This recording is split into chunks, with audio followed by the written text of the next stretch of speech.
Muy buenos días a todos, que el Señor nos continúe bendiciendo en este precioso domingo, día de resurrección, día de Pascua, día muy especial para nosotros, la cristiandad. Algunos hablan en la televisión acerca de este día y lo hacen como exclusivo de una denominación. Ese es el alcance de todas las cosas y cómo se tergiversan las cosas. Y así mismo ha sido tergiversada la resurrección del Señor y el objetivo de este día, que no es de irse a la playa ni nada por el estilo, es un día libre que mucha gente disfruta, perfecto. No es buscar huevitos ni tener conejitos, es reconocer que Jesús resucitó y las implicaciones de la resurrección de Jesús en nuestras vidas. Pero para ello es necesario mover algo, y ese algo que vamos a mover es lo que nos ocupa en esta mañana. Por supuesto, no dejando de congregarnos como muchos tienen por costumbre, y como lo recomiendo cada domingo, asista a su casa de oración, especialmente en ocasiones como esta. Vamos a comenzar nuestra lectura con el libro de Juan, en el libro de Juan. Esto habla, vamos a leer acerca de un punto de la resurrección de Lázaro. Jesús, profundamente conmovido, otra vez, vino al sepulcro. Era una cueva y tenía una piedra puesta encima. Dijo Jesús: quitad la piedra. Marta, la hermana del que había muerto, le dijo: Señor, hiede ya, porque es de 4 días. Y en Lucas 24, versículo 1 y 2, encontramos lo siguiente: el primer día de la semana, muy de mañana, vinieron al sepulcro trayendo las especies aromáticas que habían preparado y algunas otras mujeres con ellas, y hallaron removida la piedra del sepulcro, y entrando no hallaron el cuerpo del Señor Jesús. La piedra que estaba en el sepulcro de Juan, la piedra que estaba en el sepulcro de Jesús. En ambos casos, una piedra, pero una piedra que tiene un significado muy distinto de acuerdo a la ocasión y de acuerdo a lo que Dios quiere decirte a ti y a mí acerca del interés que Dios tiene en nosotros.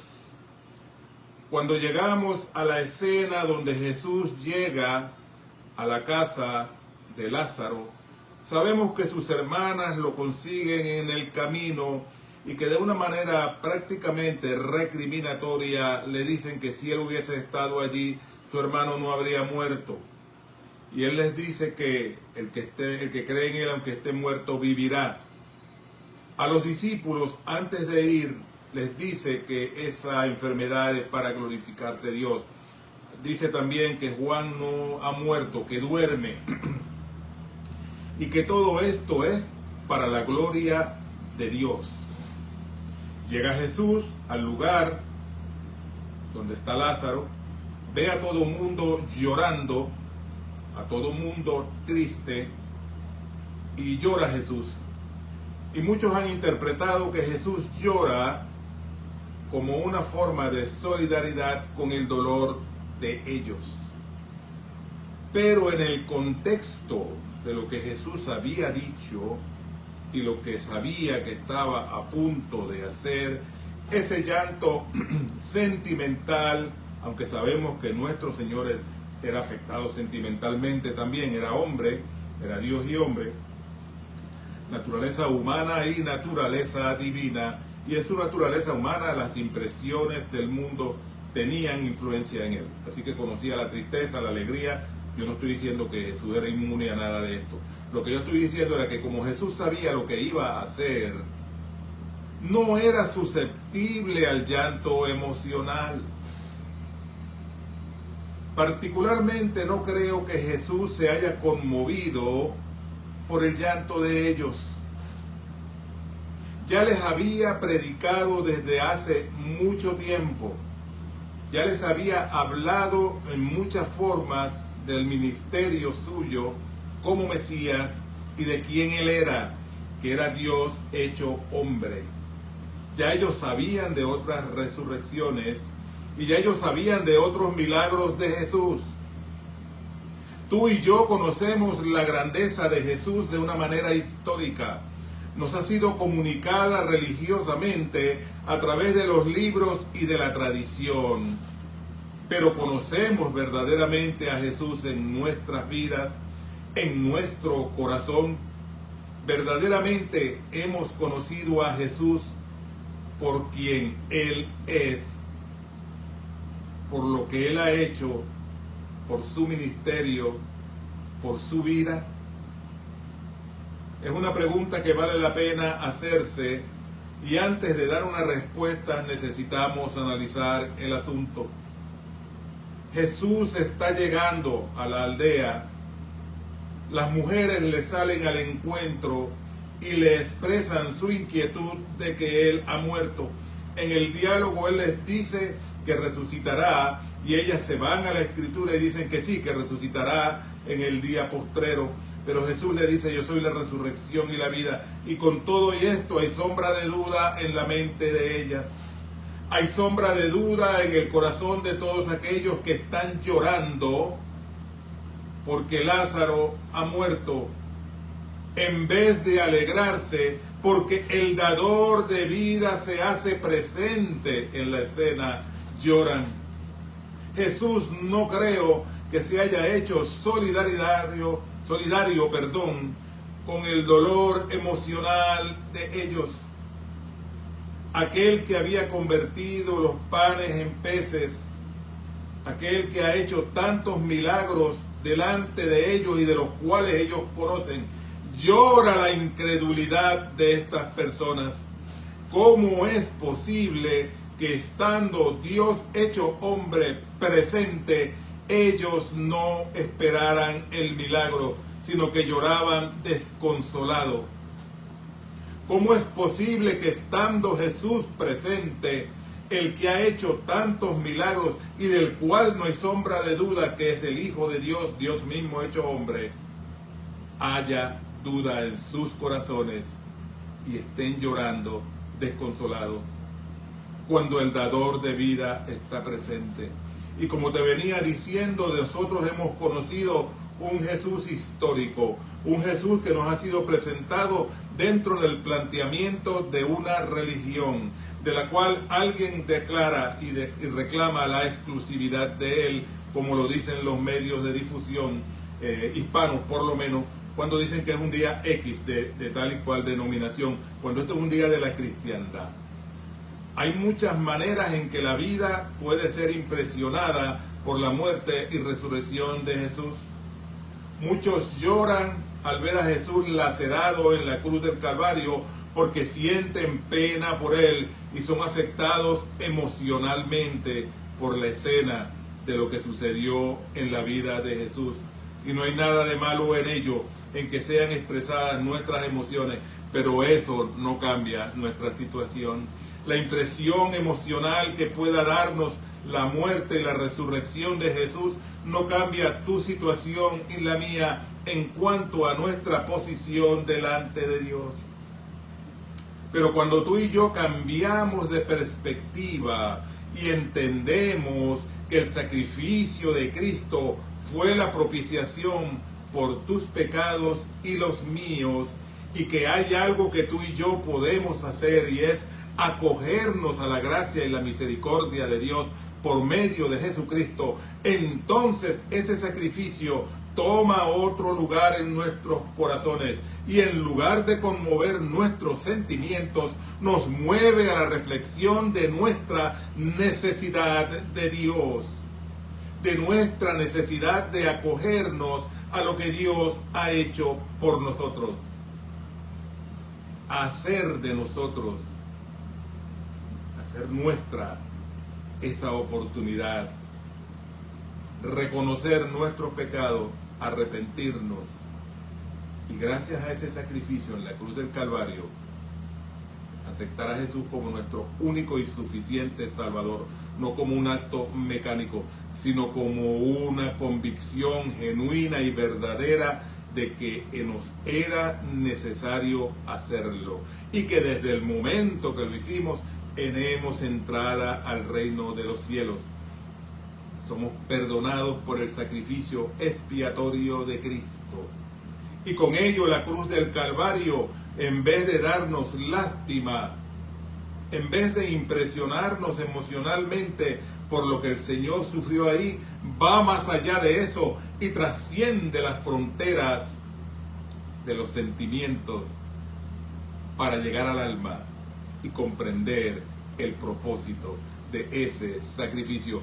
Es tu salvación y la mía, es donde tú y yo pasaremos la eternidad. No es a cuál denominación pertenecemos, no es cuál religión o denominación dentro del cristianismo practicamos, es cómo la misericordia de Dios puede alcanzarnos si entendemos de manera correcta el sacrificio de la cruz del Calvario. Y en lugar de sentir lástima por Jesús, entendemos que no fue la lástima lo que movió a Jesús a entregarse por nosotros, sino la misericordia de Dios. Y esa misericordia nos conmueve a tal manera que entendemos el propósito de ese sacrificio y hacemos nuestro el beneficio de la salvación y del perdón de nuestros pecados. Ya no navegamos entonces con bandera de católico, de evangélico, de esto o de lo otro, o de testigo de Jehová o de lo que sea, sino con la bandera correcta, la de hijos de Dios. Y ese es el estandarte que debe brillar en nuestras almas, el propósito del sufrimiento de Jesús. La película que hizo Mel Gibson muestra cómo laceraron a Jesús y quizás se quede corto y produce una impresión terrible en todas las personas que van a verla y termina con la crucifixión, omitiendo el hecho más importante de toda esa etapa, si se quiere llamar histórica, y es la resurrección del Señor, porque de nada hubiese servido todo aquel sacrificio si Jesús no hubiese resucitado. Es la resurrección del Señor lo que siembra y determina la victoria sobre la muerte. Él venció el pecado en la cruz del Calvario. Fue hallado sin mancha ni contaminación como Cordero perfecto. Y por ello es levantado de entre los muertos al tercer día y resucita para ti y para mí. La misericordia y la gracia de Dios en su propósito, el cual no ha de impresionarnos solo emocional, sino trascender más allá y cambiar nuestras almas, el rumbo de nuestras vidas, el propósito de nuestra fe y de nuestro credo. En el momento en que Jesús llega a Betania, es cuestionado. En el momento en que Jesús llega a Betania, ve a todas aquellas personas que le conocen, que han visto su testimonio, y los ve llorando. Su presencia más bien es en cierta manera criticada. ¿Por qué no llegaste antes? ¿Por qué no hiciste esto? ¿Por qué no hiciste lo otro por este que era uno de tus amigos más especiales? Pero ninguno de ellos verdaderamente ha creído que Él puede hacer algo aun cuando Lázaro se encuentra entre los muertos. Jesús llora, y Jesús llora la incredulidad de su pueblo, de su gente. Y en el día de hoy Jesús no llora, pero tú y yo debemos considerar nuestra fe, nuestra actitud, nuestro pensamiento como cristianos. Debemos considerarlo si es acorde a la manera en que Jesús quiere impresionar nuestra vida. Jesús no quiere impresionarte como un buen hombre, porque Él dijo, ninguno es bueno, no me llames bueno, solamente bueno es Dios. Jesús quiere ser el ejemplo de obediencia y sumisión a Dios. Él venció la muerte en la cruz del Calvario. No te pide a ti que venzas la muerte en la cruz del Calvario. Esos que se crucifican cada año es una vanidad. Si se quiere una osadía, querer hacer lo mismo que el Señor hizo. Estos que ven la Semana Santa como algo donde el viernes hay que vestirse de luto y sufrir y llorar por la muerte de Cristo, están equivocados. Nosotros no vamos a celebrar con gozo la muerte de Cristo. Sabemos que es un sacrificio, pero es gracias a ese sacrificio que tenemos entrada libre ante la presencia de Dios. Como lo dije anteriormente, si es que nos acogemos al plan de salvación dentro de los términos de Dios, no dentro de los términos tuyos o los que yo me invente o los de una religión. Hace poco escuchaba un diálogo acerca de las cuestiones teológicas y se hablaba de uno y de otro teólogo. Y la verdad es que más bien cuando se entra en estas discusiones, lo cual no es malo, es bueno conocer, se siembra más sombra de duda que de certidumbre en Dios y en la fe. Es que no importa lo que el hombre piense, no importa las deducciones del hombre, no importan tus conceptos ni mis conceptos. Lo que importa es el propósito de Dios. El propósito de Dios para tu vida y para la mía y para todos aquellos que deciden acogerse a Él y a su voluntad. Jesús sigue adelante, llega hasta el sepulcro y ellos dicen, miren cómo llora porque lo amaba. Ellos no entienden el llanto de Jesús. Quizás tú y yo tampoco lo entendamos y lo humanizamos demasiado. Es verdad que Él se despojó de su divinidad, pero su propósito como hombre era un propósito divino, satisfacer los requerimientos de Dios y ser la propiciación por los pecados pasados, presentes y futuros. El propósito de Dios en Cristo, el propósito de Cristo en ti y en mí. Jesús llega ante la tumba y dice, quitad la piedra. Y la mujer dice, hiede porque es de 4 días. Dios está diciendo, quitad la piedra. Dios hecho hombre, el Mesías prometido, está presente, ordena quitar la piedra y en lugar de obedecer y creer en el poder de aquel que lo ordena, se le objeta, hace 4 días que murió. Y cuando la piedra es quitada, Jesús clama a gran voz, Lázaro, ven fuera. Y el que estaba muerto sale envuelto y dice que le quiten todo eso y le dejen ir. Jesús dijo, quitad la piedra. Si la piedra no hubiese sido removida del sepulcro, no se hubiese conocido inmediatamente de la resurrección del Señor. Necesitaba Jesús quitar la piedra para salir del sepulcro una vez que es resucitado en cuerpo glorificado, podríamos llamarle. No necesitaba exponer el sepulcro. Él necesitaba, lo que él quería era exponer su resurrección, pero expone el sepulcro porque tenemos que saber que el sepulcro está vacío, que la piedra fue quitada.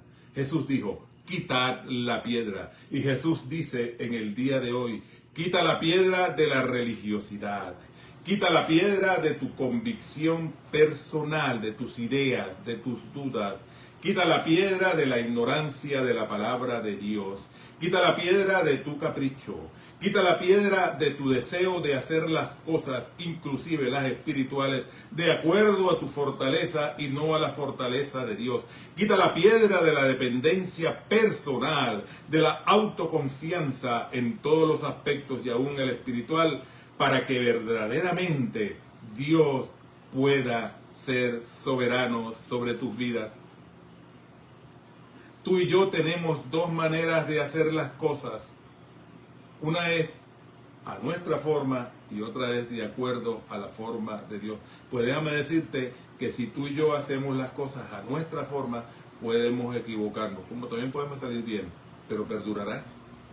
Pero cuando es hecho de acuerdo a la manera de Dios y dentro del propósito y la dirección de Dios, permanece para siempre.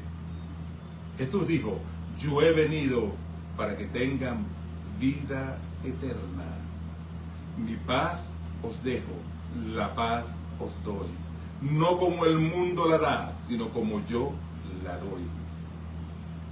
Quitad la piedra de la autosuficiencia, quitad la piedra del orgullo, quitad la piedra de la crítica, quitad la piedra de la duda. Quitemos la piedra que puede estorbar en nuestra vida. No dudemos de la suficiencia de Dios para todas las cosas. No hay nada que sea más grande ni poderoso que Dios. Él no ha perdido ni perderá jamás ninguna batalla. Quitemos la piedra de nuestras vidas, la piedra que estorbe nuestro crecimiento espiritual, comunión perfecta con Él y principalmente testimonio de que genuinamente hemos creído y somos hijos de Dios. La piedra del sepulcro fue quitada y el manto, la servilleta, el manto estaba ahí dobladito. Eso significa que Él volverá. Se acostumbraba en aquel tiempo que cuando el señor de la casa comía, se levantaba y doblaba la servilleta, entonces el sirviente no retiraba los platos, porque iba a volver a seguir comiendo. Si arrugaba, entonces ya quitaba los platos, porque sabía que no iba a volver. Bueno, Jesús dejó todo bien recogidito, porque Cristo viene pronto. Pero ese pronto no puede ser tomado en tu tiempo y en mi tiempo, en el tiempo de Dios, y 2000 años no son nada. Quitar la piedra de la duda, quitar la piedra de la inconformidad, quitar la piedra de la ignorancia de la palabra de Dios. Ignorancia no es un insulto, ignorancia es falta de conocimiento. Y dice la Biblia, que es la santa palabra de Dios, mi pueblo pereció porque le faltó conocimiento. Y esa misma palabra de Dios dice, el principio de la sabiduría es el temor de Jehová. Quitemos la piedra y dejemos que ese sepulcro abierto nos dé testimonio de que nuestro Rey y Señor vive. Y porque Él vive, triunfaré mañana. Porque Él vive, ya no hay temor. Porque yo sé que el futuro es suyo, la vida vale más y más solo por Él. Feliz día de Pascua, de Resurrección. Que el Señor nos continúe bendiciendo.